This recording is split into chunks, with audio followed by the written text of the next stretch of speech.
Para aqueles que estão chegando, conhecendo mais a nossa igreja, ela é uma igreja confessional. O que isso significa?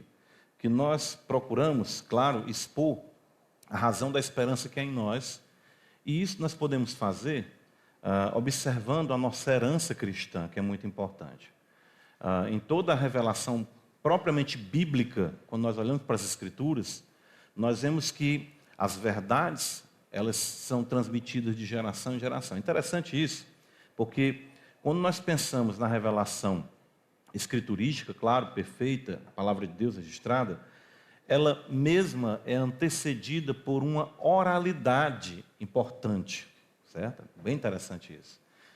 Por exemplo, você vai observar que Moisés registra os relatos acerca de Abraão, de Isaac, de Jacó, né? Mas isso era transmitido de pai para filho, né? Eu acho que está dando um pouquinho de microfonia, vamos dizer, um pouquinho, baixar só um pouquinho, por favor. Então, você observa que a verdade bendita era transmitida, isso fazia parte do contexto da transmissão oral. Paulo mesmo escrevendo aos Coríntios, ele fala sobre alguns irmãos contenciosos questionarem o procedimento deles ali no que concerne o papel homem e mulher, e ele diz: nós não temos tal costume, Paulo fala, nem tampouco as igrejas de Deus. Está em 1 Coríntios 11. E como nós observamos, é muito importante, claro, essa transmissão, essa verdade professada pela igreja. Por isso nós temos a história da nossa fé, da nossa teologia. E também nós vemos isso pelos concílios e, claro, pelos concílios que se reuniram para dizer, afirmar, responder a razão da esperança que é em nós. Quando nós chegamos nas cartas paulinas, nós vemos alguma espécie até de hinos. Tem um hino bem interessante que os irmãos podem observar aqui, que é, deixa eu mostrar aqui para os irmãos, em Efésios, deixa eu ver se é esse mesmo texto é Efésios, se eu estou confundindo.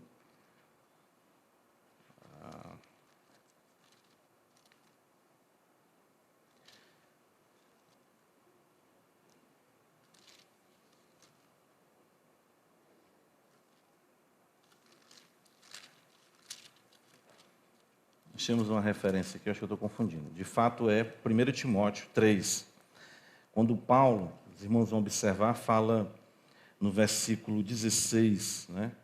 Ele diz assim: evidentemente grande é o mistério da piedade. E veja que ele está aqui, o que cresce, citando um hino que era conhecido já daquela época e que sintetiza a compreensão acerca de Cristo, nosso Senhor.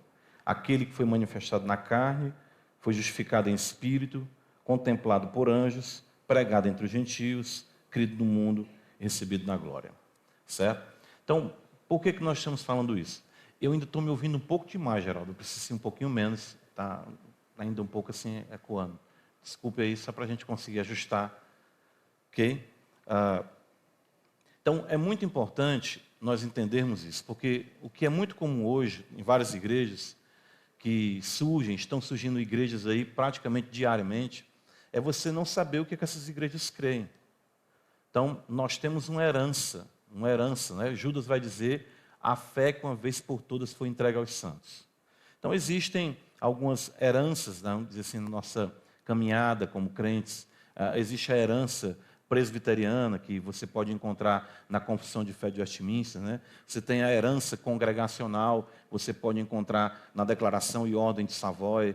Você tem a herança batista, que você encontra na Confissão de Fé Batista de 1689, que é o nosso documento que nós subscrevemos em nossa igreja, como um documento que expõe aquilo que nós cremos, acerca de Deus, Pai, Filho, Espírito Santo, a doutrina da eleição, a trindade, enfim, antropologia, pneumatologia, escatologia. Então, ela traz aquilo ali mais delineado. E isso é importante porque nós vivemos em um mundo instável, um mundo que cada vez mais não valoriza a questão absoluta, a realidade absoluta que existe, e nós como igreja precisamos, eu lembro sempre de Pedro, responder com mansidão a razão da esperança que é em nós. Então, por isso que nós subscrevemos essa confissão, e ela é uma confissão muito rica. Porém, sempre fazemos trazemos esse esclarecimento. Nós não temos a confissão de fé com pé de igualdade com a Escritura. Nenhum livro pode se equiparar à Bíblia Sagrada, aos 66 livros que nós temos, Antigo e Novo Testamento. Mas ela, naquilo que reflete a Escritura, tanto que a gente vai citar aqui a declaração da Confissão de Fé Batista e observar o que a Bíblia está nos mostrando quanto a isso. Se ela tem lastro na Bíblia, se essa declaração tem fundamentação bíblica, se as Escrituras confirmam esse enunciado. Então, eu considero a Confissão de Fé Batista, para não irmos para o lado de algumas igrejas que são extremamente confessionais, no sentido de que tudo que se vai dizer é a confissão, é a confissão, é a confissão. Não, é a Bíblia. É a Bíblia. A confissão, como nós falamos, é um documento que eu considero importante e uma apostila, costumo até dizer isso, né? Provada pelo tempo e muito útil para o nosso desenvolvimento. Então, se você pegar a Confissão de Fé Batista, eu não trouxe a minha hoje, mas os irmãos têm. Hoje em dia tem, se você quiser, tem um aplicativo que o nome dele é Conf, C-O-N-F-E. Você pode baixar ele aí, ele traz várias declarações e confissões, dentre elas a Confissão de Fé Batista está nela também. É um documento já de domínio público. Então, nós não temos essa questão também de idolatrar os símbolos, né? Mas sim entender o seu valor e caminharmos com sobriedade na graça de Deus para melhor entendermos a sua vontade a nós revelada. Então, dito isso, nós vamos tratar do capítulo 21 da Confissão. Isso também não quer dizer que nós estamos abordando desde o primeiro capítulo até chegarmos agora, até porque já vimos capítulos posteriores ao capítulo 21. O que nós temos feito é andarmos por temas da confissão, no caso esse que nós estamos aqui hoje, observando as necessidades da igreja. Isso é uma questão muito pastoral, eu considero. De nós observarmos a igreja, entendermos que esse é o tema necessário a ser tratado, como nós tratamos aqui já da comunhão dos santos. Foi a última, né? Foi a comunhão dos santos, né? Muito bom. Tratamos já do dia do Senhor, né? O culto e o dia do Senhor. Tratamos de Deus, tratamos da Santíssima Trindade. Observamos, alguém lembra mais? Boas obras. Muito bom, né? Eu gostei muito também. Aprender sobre as boas obras. E por aí vai. Né? Oi? Serviço cristão. Então, todos esses temas então, são importantes. E, claro, nosso desejo é abordar todos. Deus nos conceder vida, né? A gente vai caminhando aqui os capítulos da confissão em nosso aulão para aprendermos mais. Então, falar sobre liberdade cristã e a liberdade de consciência, eu creio que seja muito importante nos nossos dias também. E eu quero começar lendo um texto aqui, em Gálatas, quando Paulo diz, no capítulo 5, escrevendo aos Gálatas, capítulo 5.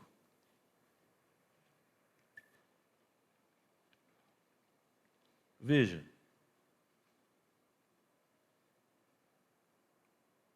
Interessante isso, né? Isso aqui sintetiza a nossa temática. Veja que Paulo fala no verso 1.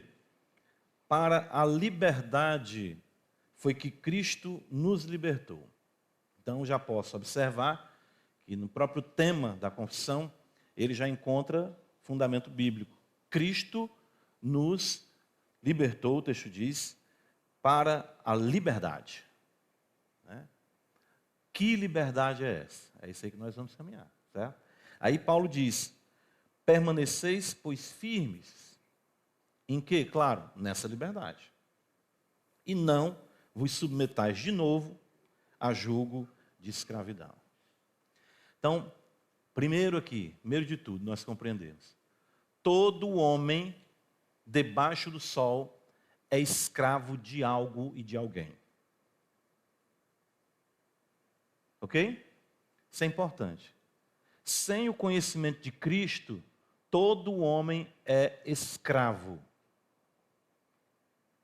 É interessante a gente observar isso, em primeiro lugar. Tanto que você vai ver, Cristo no Evangelho de João capítulo 8, ele diz, no verso 36, falando para os fariseus, se o Filho vos o quê? Olha aí, como a liberdade da doutrina está aí. Aí ele diz, verdadeiramente sereis livres. Eles falam, que absurdo, nós somos descendentes de Abraão e nunca fomos escravos de ninguém. Eu não sei se eu vejo aí uma inocência ou uma incoerência dos fariseus, porque Israel já tinha sido escravo no Egito, né? Mas talvez ele estava querendo dizer eles próprios ali. Talvez os antepassados foram, mas eles mesmos não eram escravos, ou não consideravam o jugo do Egito como se fosse algo realmente que os dominasse. Mas o fato é que Jesus está falando ali de uma realidade espiritual profunda, né? Tanto que ele vai dizer no versículo 32 desse mesmo capítulo: conhecereis a verdade, e a verdade o quê? Liberdade cristã. Então, é importante nós entendermos isso. Todo homem nasce escravo. Claro que, se você for pegar isso à luz da Constituição brasileira, americana, que se tornou, né, o padrão de todas as outras aí, constituições modernas, né, todo homem é livre, tudo claro, na relação de um homem com o outro, todo homem é livre, ninguém pode se subjugar ao outro, ainda que isso aconteça de muitas maneiras e das maneiras mais veladas possíveis. Mas o fato é que todo homem nasce escravo. É importante nós entendermos isso. Então, deixa eu ver aqui. Está ok aqui, irmãozinho, já? Clique, vamos dar aqui. Pronto, deu certo, eu acho. Então, o que é que eu quero fazer com os irmãos aqui? Eu quero... Opa! Olha aí. Deu certo? Eu quero ler o enunciado do primeiro parágrafo, que é esse slide o outro, como nós sempre procedemos aqui. Não tem nada de mistério. Eu vou ler o parágrafo e nós vamos, claro, tecer alguns comentários à luz das Escrituras. Então, veja o que nos diz o primeiro parágrafo do capítulo 21. Nos diz assim: a liberdade que Cristo comprou para os crentes sob o Evangelho consiste em sua liberdade da culpa do pecado, da ira condenatória de Deus e do rigor e da maldição da lei.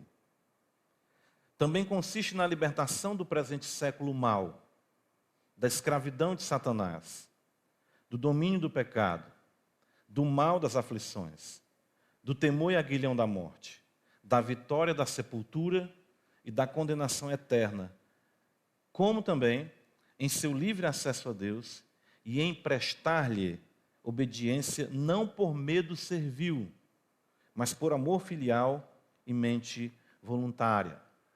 Na sequência, veja, mudou aí? Ainda na sequência, volta um aqui. Tudo isso era comum também aos crentes sob a lei. Isso ainda é a continuação do primeiro parágrafo. No que diz respeito à sua substância.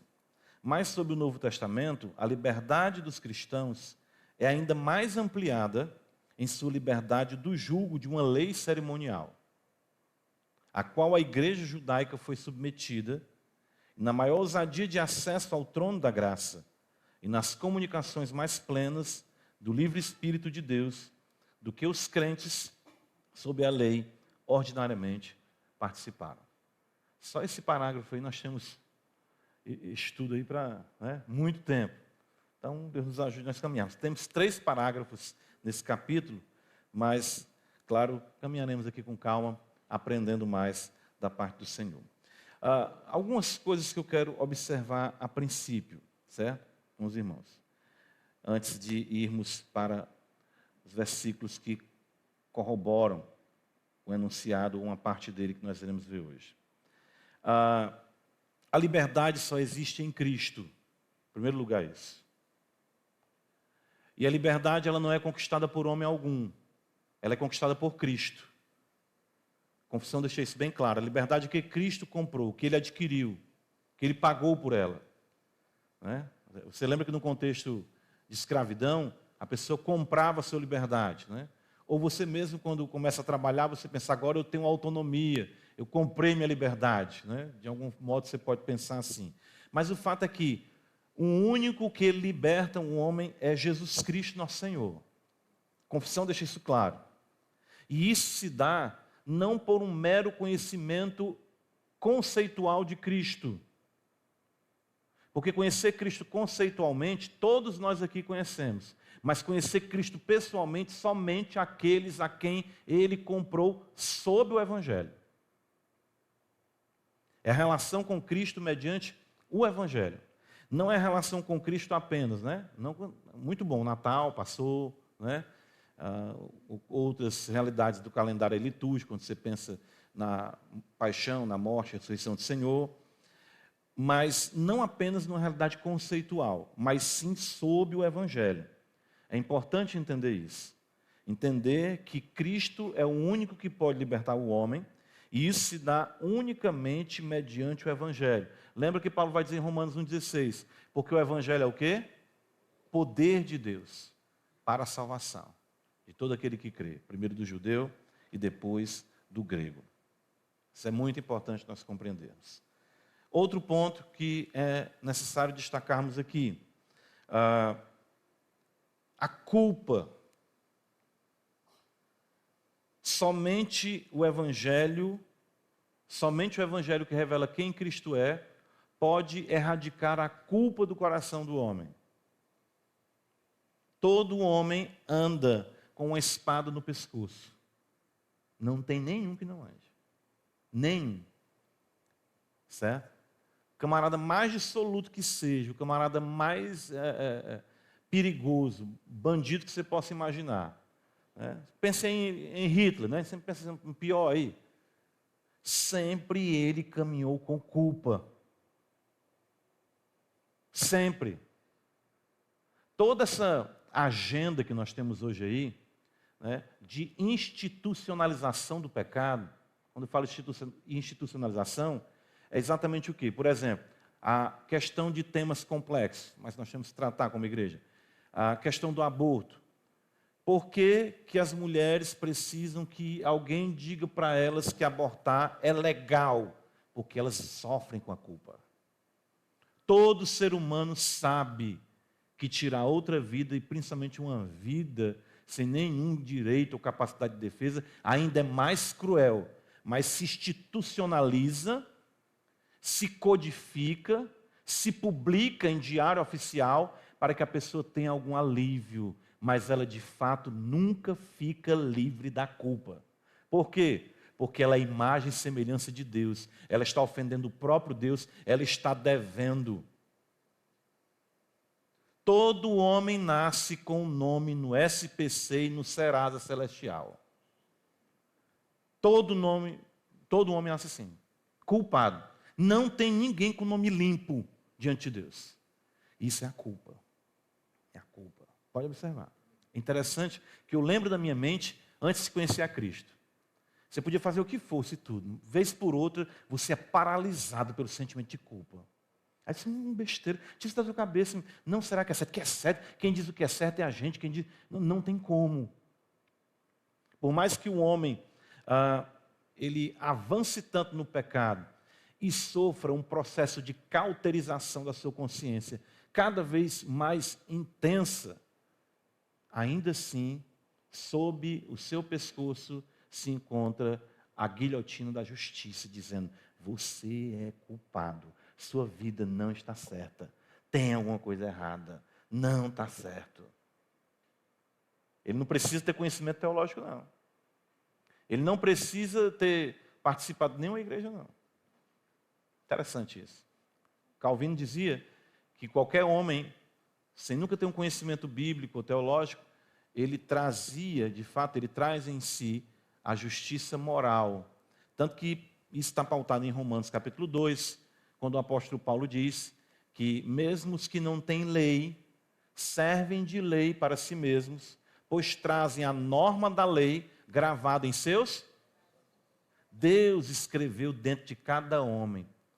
No DNA de cada homem está lá, só há um Deus. No DNA de todo homem está lá, que merece ser adorado, que não pode ser desonrado, que demanda tempo da sua vida. A família é divina, a vida é divina, o casamento não pode ser tocado, a propriedade particular não pode ser tocada, a reputação não pode ser tocada, a insatisfação, a cobiça não pode encher o seu coração. Todo mundo sofre com isso. Culpa, culpa, culpa, culpa, culpa. Impressionante isso. Então, por isso que a liberdade ela vai estar atrelada a essa realidade, a necessidade de se livrar da culpa. Perceba agora, vamos fazer aqui só um teste aqui, né? Conosco que estamos aqui. Como crentes, nós pecamos. E quando nós pecamos, nós sentimos o que também? A culpa. Só que, pelas graças do Espírito processadas em nossa alma, vem o que em nós? O arrependimento. Aí, no arrependimento, eu estou me sentindo culpado pelo meu pecado, aquilo me traz contrição. Eu digo, meu Deus, eu pequei. Meu Senhor, por que eu falei isso? Por que eu fiz isso? E peso, e angústia. Aí, de repente, o Espírito faz assim com você. Levanta sua cabeça e lhe apresenta o quê? A cruz de Cristo. Aquilo ali é dissipado na hora. Não é não?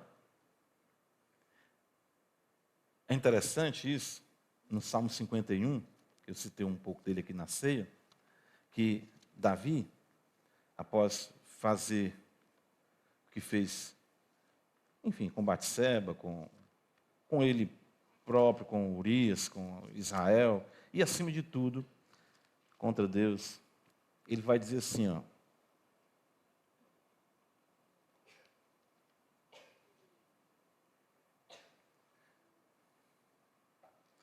e essa questão da culpa, ela é bem abordada aqui por Davi, quando ele diz, versículo 1, apaga as minhas transgressões, ou seja, o espírito, todo homem sabe ser transgressor. No caso de Davi, claro, é um homem regenerado, mas todo homem sabe que há um Deus a quem prestar contas. Lava-me, ele se sente sujo da minha iniquidade. Purifica-me, ele se sente impuro. E ele diz, pois eu conheço as minhas transgressões, e olha a beleza disso aqui. E o meu pecado está o quê? Sempre diante de mim. Enquanto você não encara o seu pecado, nós como crentes, fazendo aqui o nosso teste, né, aqui, você não encara o seu pecado e diz assim, é pecado. Enquanto você diz assim, eu pequei contra o Senhor. Eu falei demais, eu não deveria ter falado, eu olhei aqui, eu agi assim, teve maldade em mim, Senhor. Quando eu falei isso, eu quis alfinetar a pessoa, porque eu sou ruim, eu sou pior do que falta de fôlego. Sou ruim. Eu gosto de fazer o mal. E lamentavelmente eu dei vazão a essa minha maldade. Falei demais, fiz uma postagem espiritual com intenção de atacar alguém, espiritualmente agindo. Né? Tive um problema com a minha esposa, com o meu marido, mais perto. Porque eu não quero que você faça não, também não quero que você faça também não. Ele vai lá para o quarto e bota, o Senhor é meu pastor e nada me faltará. Entra. Não depende de você não. O Senhor é meu pastor. Olha, né? Biblicamente, agindo biblicamente. Então, usando o versículo para matar, né? Em vez de dar vida. E aí é interessante.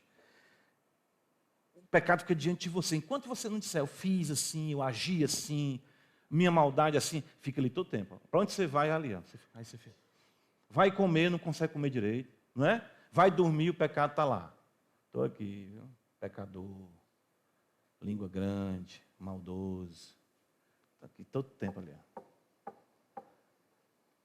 Quando você confessa, aí ele vai dizer, não é Davi? Veja o que ele diz aqui. No versículo, ele diz, pequei contra ti somente pequei. Eu nasci em iniquidade, ele destaca ser pecador, e ele pede a purificação, e aí ele pede no versículo 8, faze-me ouvir júbilo e alegria. E ele diz ainda, esconde o rosto dos meus pecados e apaga todas as minhas iniquidades, verso 9. E aí ele diz aqui ainda, muito belo, restitui-me, verso 12, a alegria da tua salvação e sustenta-me com o espírito voluntário. O Salmo 32 também, que é um salmo penitencial, destaca muito essa realidade da culpa. E ele diz isso, ele traz isso numa linguagem que mostra como a culpa ela é real. E como nós precisamos da liberdade que é em Cristo Jesus. Então ele diz, bem-aventurado o o homem cuja iniquidade é perdoada, o pecado é coberto. E ele disse no verso 3, enquanto calei os meus pecados.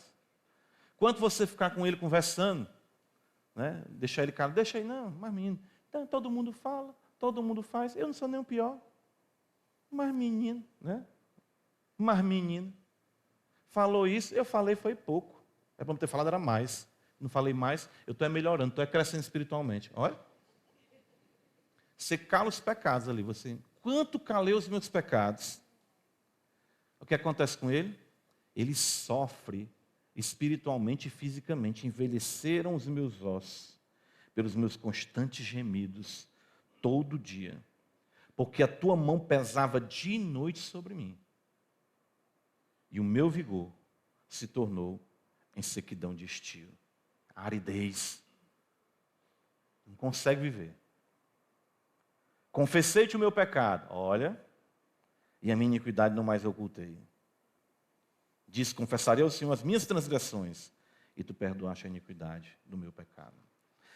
O fato, irmãos, é que a culpa, e eu quero dizer isso aqui para os irmãos, ela vem sendo trabalhada de forma muito equivocada nos consultórios de psicologia, dizendo que você não tem que se sentir culpado.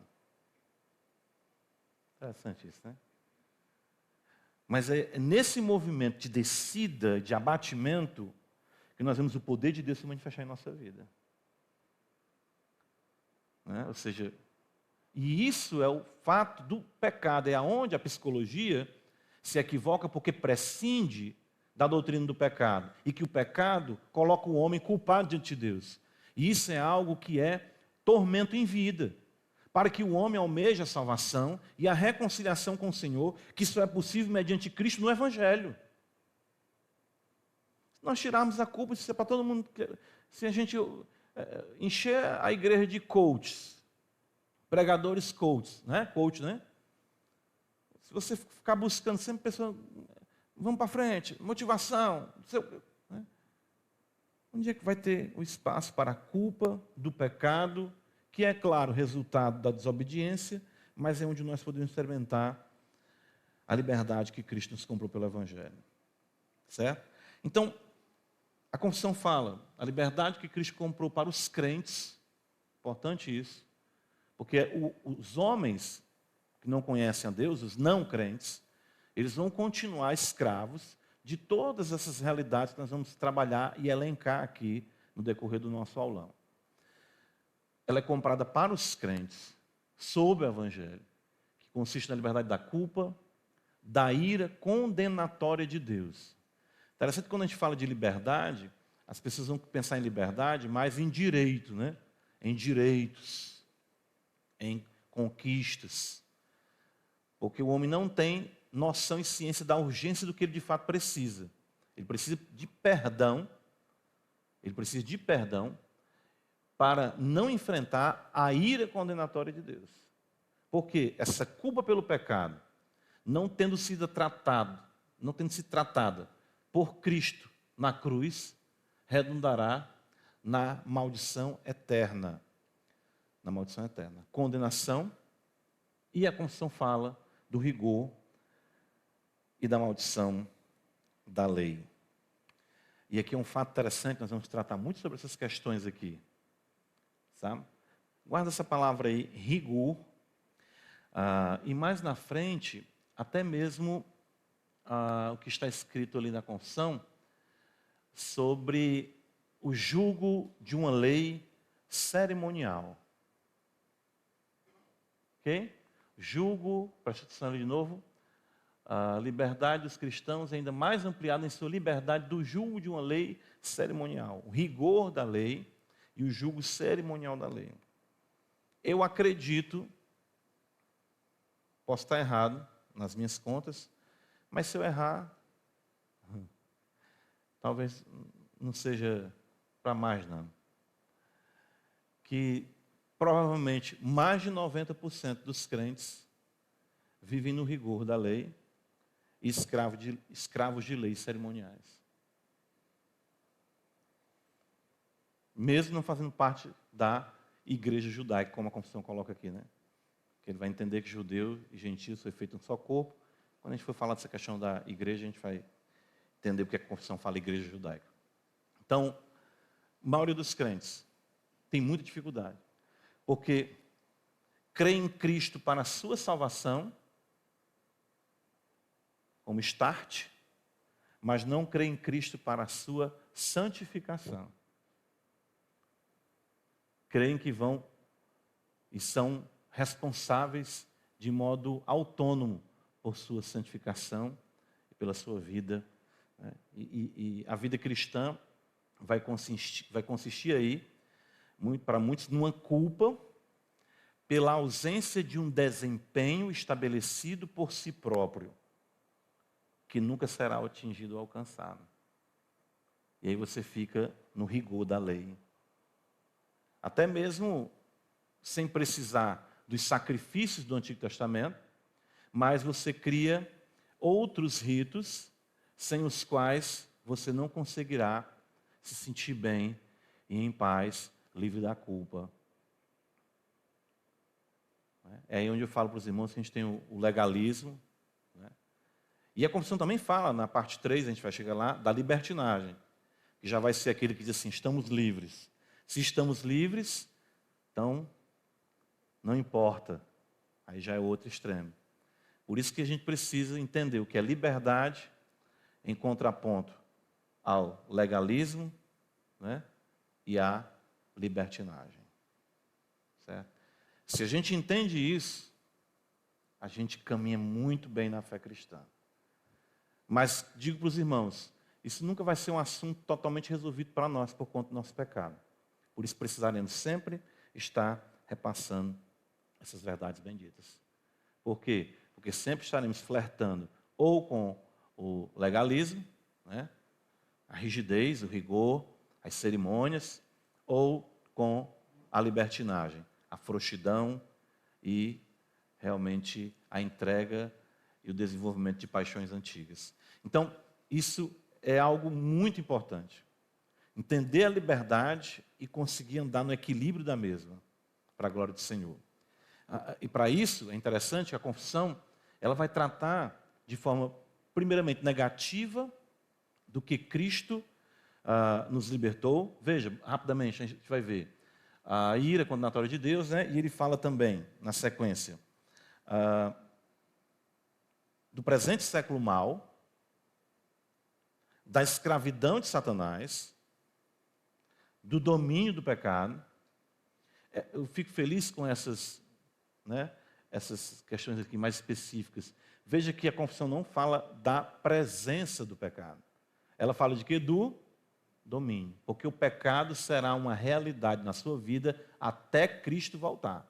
E foi Ele que estabeleceu ser assim. Embora sejamos nós, claro, responsáveis pelos nossos pecados. Manter essas duas realidades em equilíbrio. Né?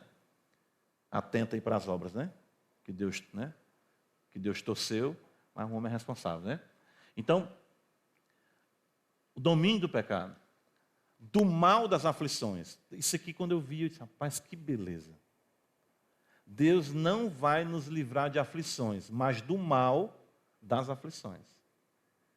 Para nós, só a aflição já é em si o mal, não é? Mas não é, de acordo com a Bíblia. É o mal da aflição. A aflição não nos faz mal. É porque não é com o Senhor. Depois senta aqui, vamos contar a história para você. Vou trocar com você. Trocar um dia, eu sentar aí e você ser um dia pastor. Você vai ver se não tem aflição. Não é? Cristo não nos liberta das aflições. Ele nos liberta do mal das aflições. Um texto bíblico rapidamente. João 16, 33. Tenho-vos dito estas coisas para que tenhais paz em mim. No mundo tereis, mas tende bom ânimo. Eu venci o mundo. Vai chegar a hora em que isso vai ser erradicado, mas não do lado de cada eternidade. Você só vai parar de sofrer quando você ficar bem geladinho. Costumo dizer isso.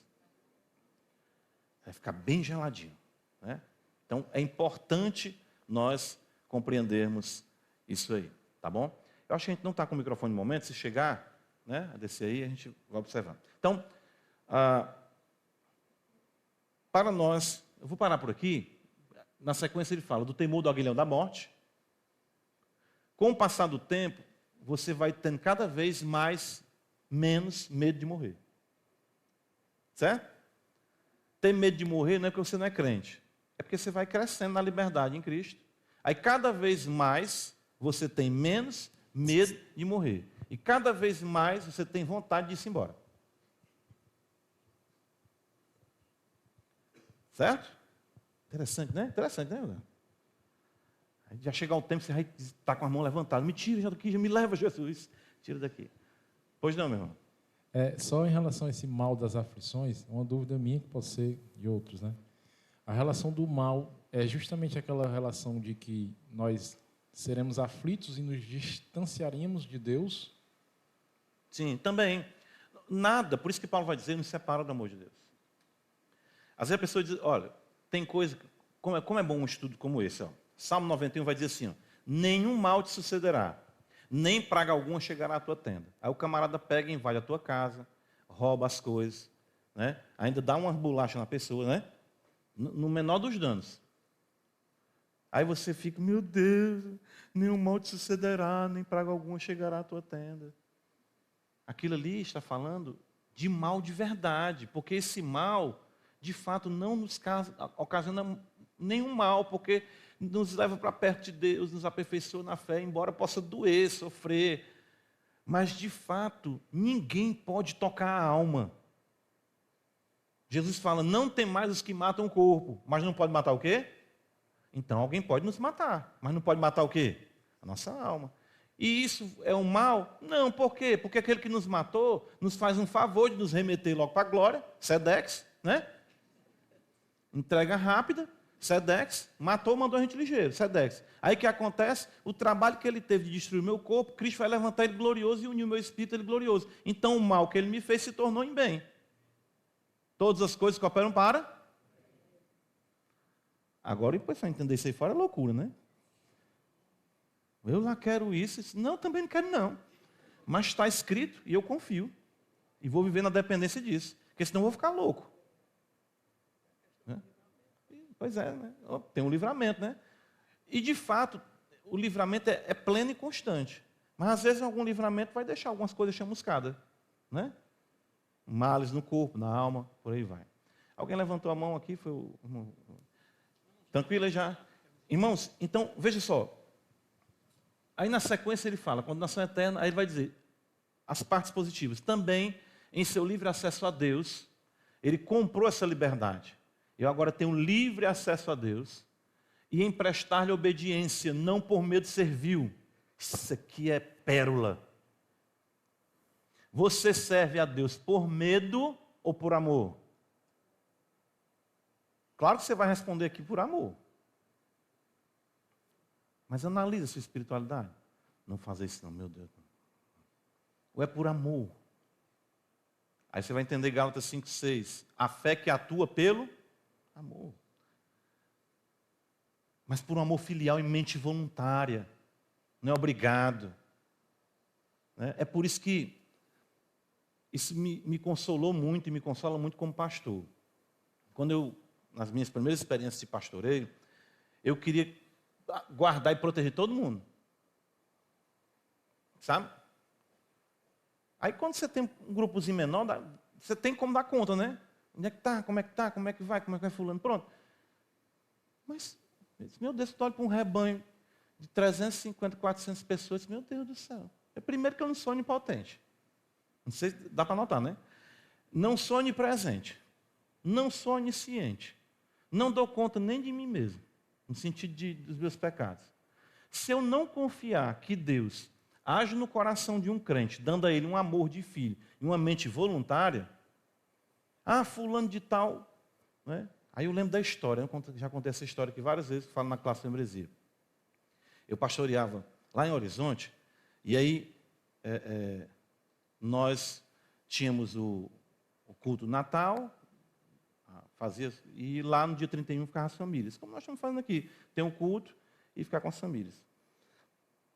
Aí tinha uma família que estava lá um irmão, gente boa, rapaz, bichinho, mas debandou até hoje. Aí não...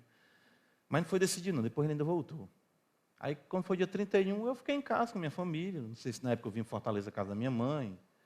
Aí, quando voltamos, aí teve, como fosse um Réveillon uma quinta-feira, uma sexta, voltamos no domingo para o culto, e eu perguntei à esposa, cadê o irmão fulano? Desde o Réveillon sumiu. Eu disse, vamos, senhor. O que foi que houve com ele? Não, pastor, no Réveillon, festa, foi beber, fazendo não sei o quê. Até agora não voltou. Aí eu disse, vamos, senhor, agora vamos. Foi-se embora igual os fogos. Foi? Aí eu disse assim, que coisa, mas sabe o que é isso aí, pastor? Eu disse, o quê? É porque não teve culto de ano novo. Ó a culpa, ó. Não teve culto de ano novo, não teve aqui o culto, um jantar. Aí por isso que ele foi fazer coisas. Se tivesse tido culto e jantar, aí eu disse, minha mãe, e quando for o dia da independência, sei lá, o dia da bandeira, ou não sei, a Páscoa tem Semana Santa, aí tem vinho, né? Quer vir, venha, né? Aí eu vou ter que fazer todo o tempo, atento o calendário dele, para eu guardar ele, eu. Irmã, se não for por amor a Deus e uma mente voluntária, eu não posso segurar ninguém, não. Deus sabe o que vocês fizeram no dia 31. Olha, Deus viu. Eu, quando dava aula no seminário, a gente tinha as provas, as questões, aí eu não gostava de fazer prova, eu tinha que fazer uma leitura. Eu quero só uma declaração de leitura sua. Às vezes eu aliviava para o seminarista, que eu também fui seminarista. Aí chegava no dia e o irmão disse, pastor, eu esqueci a declaração de leitura. Foi. Mas você leu? Se li, bote aí no final do seu trabalho. Li. Só isso, assim, um L e um I. Li. Você não leu? Li. Se você estiver mentindo, é com você e Deus. Quer ir para o inferno por causa de uma nota? Quer passar de ano, passando para as portas do inferno? Claro que não tem que a pessoa pede salvação. Mas lidar com crente é bom por conta de quê? O crente tem amor filial e mente voluntária. Ele obedece a Deus por amor. Às vezes você diz assim, pastor, está fulano pegando... Claro, a gente pastoreia, conversa, procura saber, ajuda. Mas aquele que tem um coração vencido por Cristo, é dele para sempre. É liberdade em Cristo para sempre. Isso eu estou falando para mim como pastor, isso aí me trouxe um alívio. Meu Deus, graças a Deus. Quase que eu morro. Na realidade pastoral, muitas vezes eu pensei que eu ia infartar. Só que é Deus quem sustenta. E aí a confissão, como nós vimos, né, vai destacar essa questão da substância dessas verdades com os crentes do Antigo Testamento. Para nós concluirmos, tem daqui 20 minutos, que é o primeiro tópico que a gente considerou aqui, né? Nós vamos nos deter mais nele. Eu vou trabalhar com essa primeira parte e com algumas referências. Então, vou citar, já citei vários textos, mas vamos pelo menos para essa primeira parte. A liberdade que Cristo comprou para os crentes no Evangelho consiste em sua liberdade da culpa do pecado, da ira condenatória de Deus e do rigor e da maldição da lei. Veja a primeira referência, eu quero que os irmãos observem aqui. 1 João, capítulo 1, versículo 9. Olha como é interessante, eu gosto até de mencionar isso aqui na ceia, né? Se confessarmos os nossos pecados, Ele é fiel e justo para nos perdoar os pecados e nos purificar de toda injustiça. Então, a liberdade da culpa vem por Cristo que comprou, mediante o Evangelho, certo? Sob o Evangelho, nos comprou, nos deu sob o Evangelho, o perdão que vem mediante o seu sangue. Eu citei aqui também Hebreus, sem derramamento de sangue não há o quê? Remissão de pecados. Sem remissão de pecados a culpa permanece. Mas se nós chegarmos diante de Deus, confessarmos os nossos pecados. E o que é confessar o pecado? Eu gosto sempre de lembrar isso aos irmãos. Confessar o pecado não é dizer assim, eu pequei, Senhor. Eu fiz isso aqui. Não. Vou lhe ensinar aqui, tentar ensinar você a confessar que é um pecado, né? Vamos lá. Coisa muito comum, a cobiça. Você vê alguém prosperar mais do que você. Aí a pessoa chega perto de você, de repente, não sei se com um carro, com uma casa, com algum aparelho doméstico, enfim, homem é mais questão de carro, uma moto, as mulheres são mais cores de cara, roupa, mulher, roupa, né? Roupa, olha a roupa do homem. Aí chega ele na roupa assim, vamos aqui começando primeiro com as irmãs. Começar com as irmãs, que começou com Eva, né? Então vamos lá. Olha, mulher, que roupa que tu comprou, isso foi. Aonde? Não, comprei aí, o nome das marcas aí, né? Na Santa Berenice, não sei o nome não. Na Chique Total, não sei. É mesmo, né? Gostou? Gostei.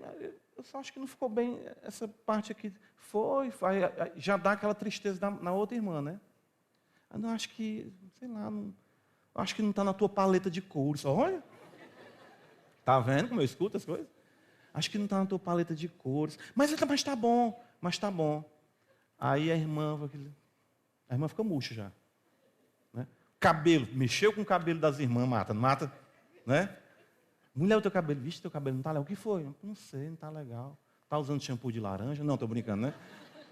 Aí a pessoa pega e sai murcha, né? E ela vai levar a vida e tudo. Aí o Espírito Santo diz assim, de novo, né?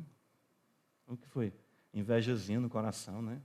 Aí eu disse, não, Senhor, sim, cobiça. Ô, Senhor, me perdoa? Não.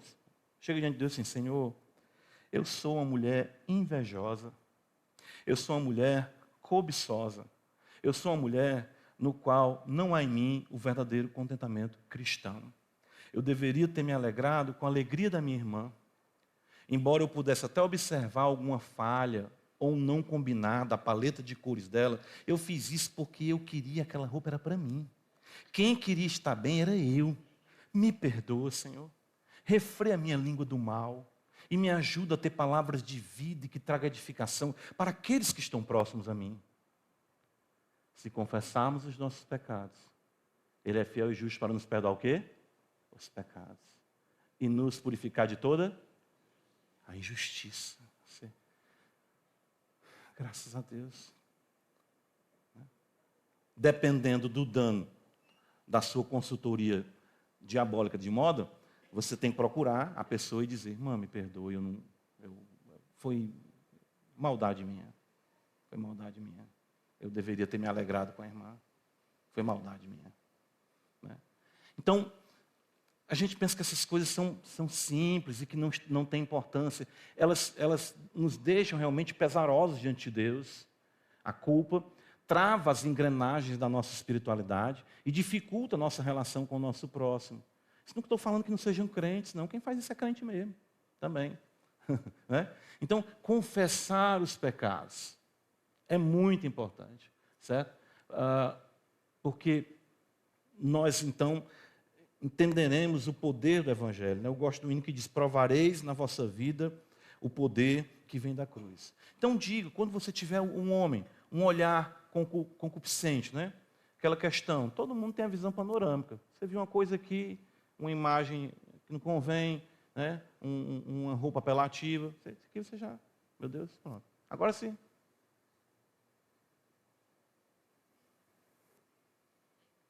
Senhor, olha Jó, teu servo Jó disse, no capítulo 31, fiz uma aliança com os meus olhos, como pois fixaria numa donzela, que porção teria eu do Todo-Poderoso? Não veria o Senhor vê todas as coisas. Dá-me um coração puro, Senhor. Me ajuda a ser fiel a Ti, ser fiel à minha esposa. Isso dentro de mim é um olhar de concupiscência, de adultério.